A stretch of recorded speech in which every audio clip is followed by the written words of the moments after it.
Donc là, elles font potentiellement partie des 3 qui partent en Coupe du Monde ou on sait pas encore? Alors, sur les la feuille de route n'est pas sortie, tant que c'est pas sorti, on peut pas annoncer, mais enfin c'est des tireuses qui sortent en Coupe du Monde. Et c'est parti.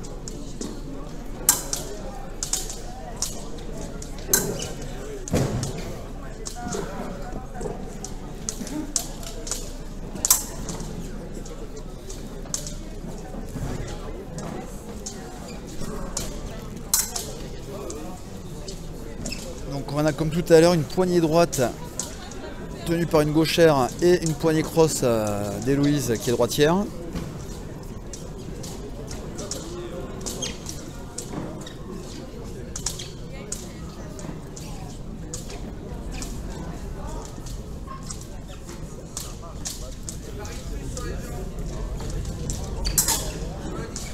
Donc Héloïse qui a plus de force par le biais de sa poignée, tape un peu sur la lame de l'adversaire. Elle fait un petit pressing là. Elle va circuler dans ses 2 mètres. On a passé la minute. Désolé hein, si y a l'arbitre qui est devant l'image un petit peu. On lui a dit qu'on filmait, mais il nous a dit qu'il n'en avait rien à faire. Là, il y a eu une minute sans touche. Donc l'arbitre arrête le match et fait passer les tireuses à la manche d'après sans pause. Donc on est déjà dans le 2e tiers-temps là. Puisqu'il n'y a pas eu de touche pendant 1 minute. Donc c'est une règle de non-combativité.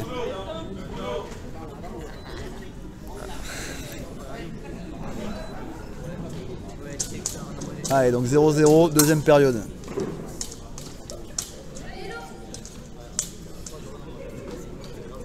Lola qui a l'air d'être une spécialiste des matchs à peu de touches, apparemment.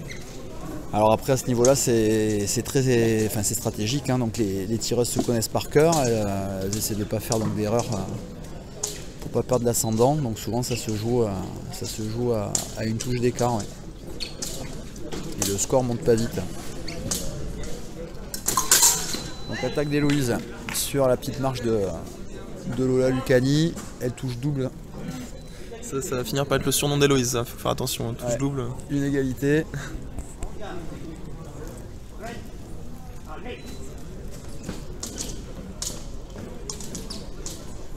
Et donc là, si elle avait fait à nouveau 1 minute de non-combativité, on passait à la 3e période. Directement. Et si à nouveau il y avait 1 minute de... On passe à la mort subite. Okay. Donc il reste plus qu'1 minute pour toucher. On peut gagner une finale en 1-0 alors. Ouais, ça peut se gagner en 1-0. Donc Lola attaque sur un coup droit en fente, et elle est contrée, elle est interceptée par le fer d'Héloïse. Donc là Héloïse prend le score à 2.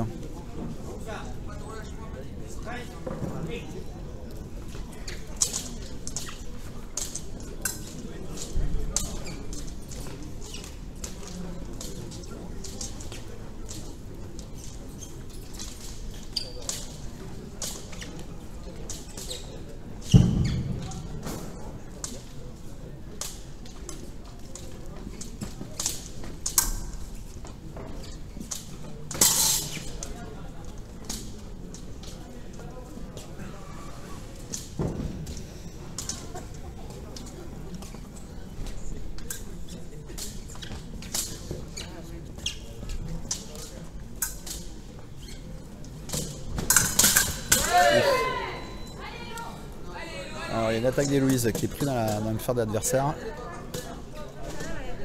Héloïse allume. Et là il y a une discussion pour savoir si la touche est bonne ou si la touche est terre.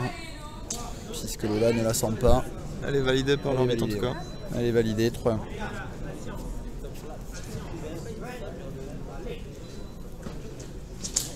L'entraîneur de Lola qui lui demande de prendre patience. Bon, c'est une vertu qu'elle a l'air d'avoir puisque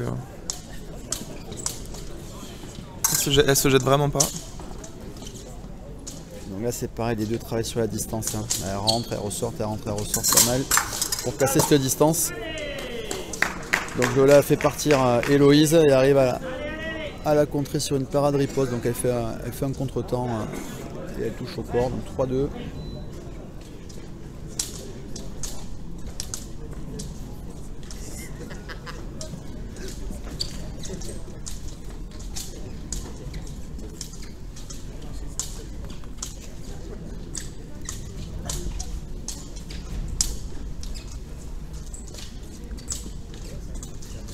Ah, bah là il s'est mis complètement devant la caméra, donc désolé. Hein. On a une attaque de... Ah oui. Une attaque de Lola en coup droit en fente. Et donc on a un coup double puisqu'Héloïse a fait une contre-attaque sur l'attaque de Lola. 4-3 Van Rissel. Il reste 35 secondes.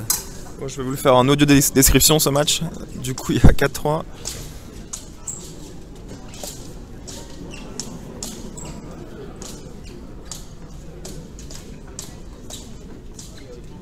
Ah là là, c'est dommage, il se met juste devant le...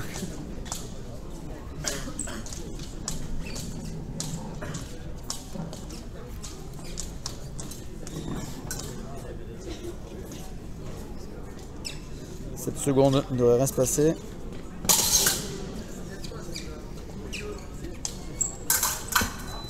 Ah si, à 4 dixièmes. À 4 dixièmes, Héloïse part. Touche terre ou... Ouais, la touche est refusée parce qu'elle devait être terre sur le départ. 4 dixièmes, fin du temps. Donc là, 1 minute de pause avant de passer au 3e tiers-temps.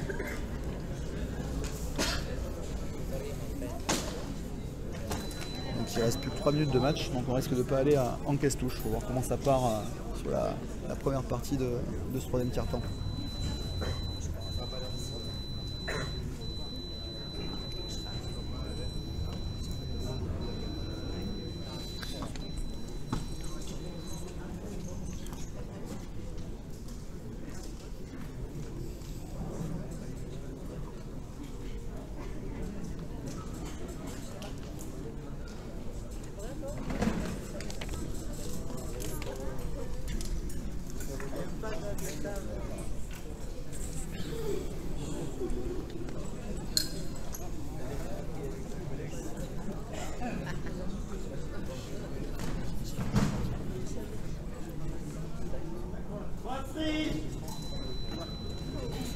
Allez, reprise 4-3 pour Héloïse.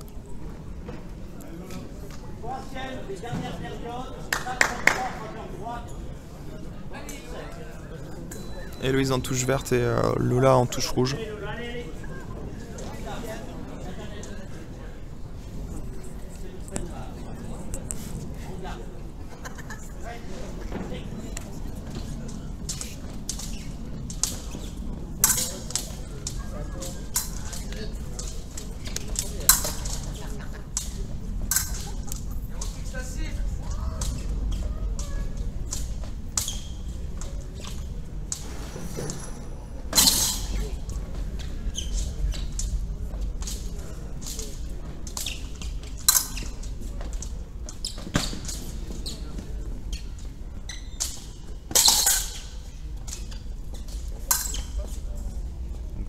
Héloïse fait venir Lola. Donc on va encore sur. Alors Lola porte une attaque, mais elle fait une marche de trop, une plus grosse marche, hein, et en fait elle se retrouve beaucoup trop près d'Héloïse qui arrive à la contrer en attaquant sur la préparation. On est à 5-3. Héloïse qui a l'avantage de taille sur Lola.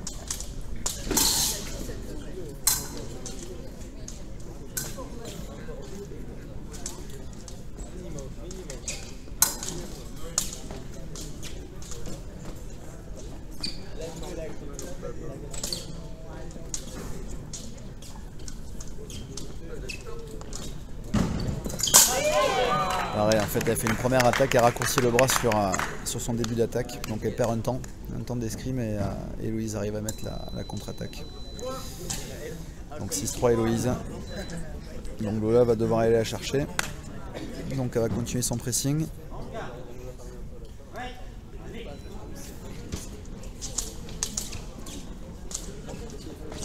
Donc c'est ce qu'elle fait là.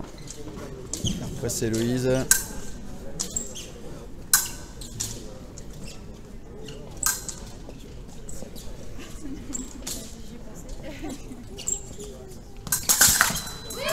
On va toucher terre. Toucher terre sur l'attaque de Lola.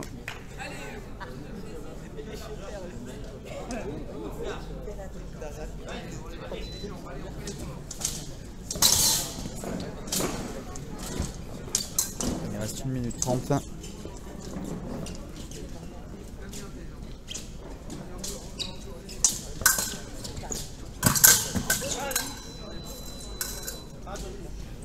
une attaque de Lola qui est passée 2 fois. En fait ça s'est allumé puisqu'elle a touché terre à la suite. Donc pas de touche.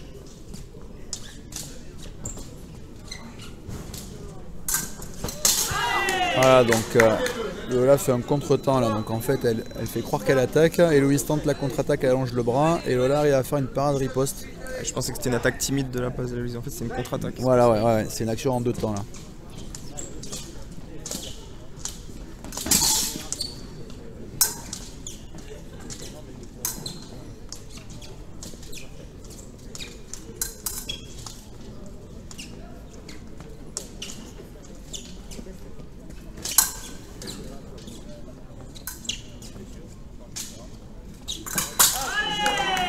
Voilà, donc là Lola attaque en faisant une première feinte au-dessus, elle touche sous le bras d'Héloïse, elle revient à 6-5, toujours pour Héloïse.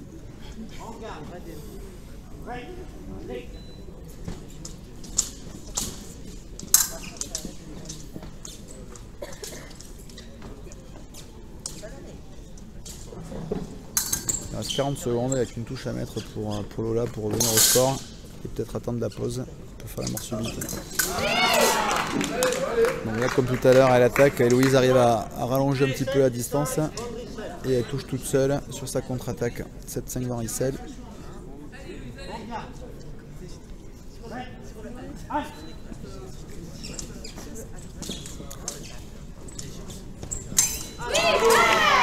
Donc une attaque sur la préparation, sur la marque de Lola. A bien tapé ça. Ouais. Rien à dire. Ça va être compliqué pour Lola du coup. Ouais.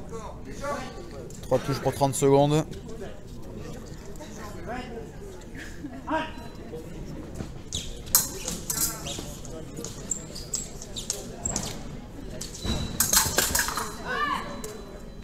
Elle est au sol.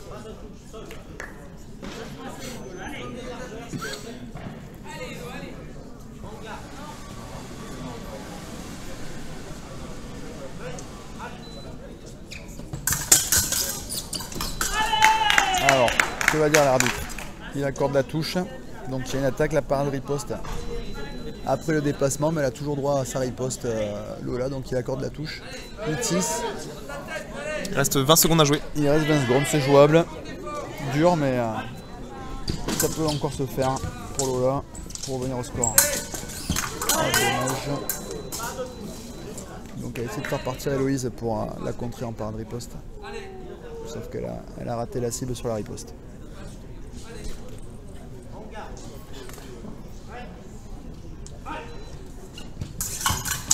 Même chose. Attaque d'Héloïse, la parade, la riposte. C'est bizarre qu'Héloïse attaque autant, non alors qu'elle... Elle veut attaquer sur la préparation comme elle a fait tout à l'heure. Sauf que Lola se met un tout petit peu plus loin pour pouvoir la faire, pour pouvoir prendre la parade. Elle a pas envie de revenir à une touche d'écart. Même chose.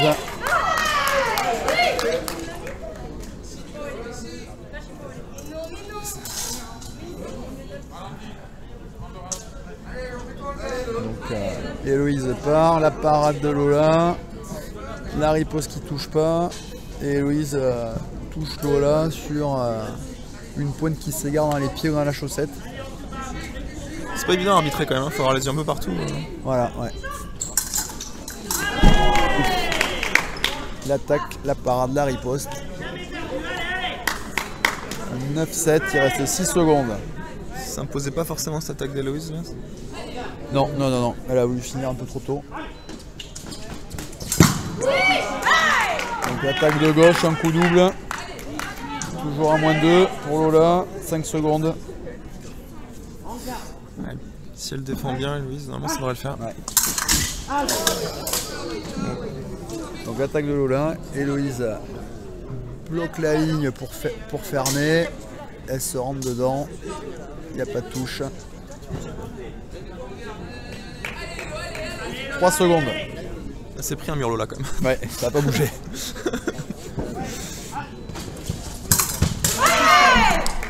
Donc même chose, donc Héloïse elle recule sur l'attaque à la préparation adverse.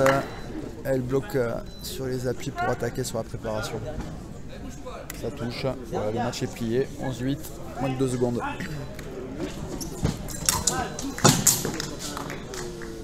Un dernier coup double. Là, c'est fini, tu vois. Bah, bravo Héloïse. Et puis bravo Lola aussi de s'être battue jusqu'au bout. Alors rien lâché, hein. 2-3 plaquages cathédrales. Bravo à toutes les deux. Héloïse qui remporte la rencontre sur le score de 12-9. Et Lola qui aura fait une belle compétition quand même.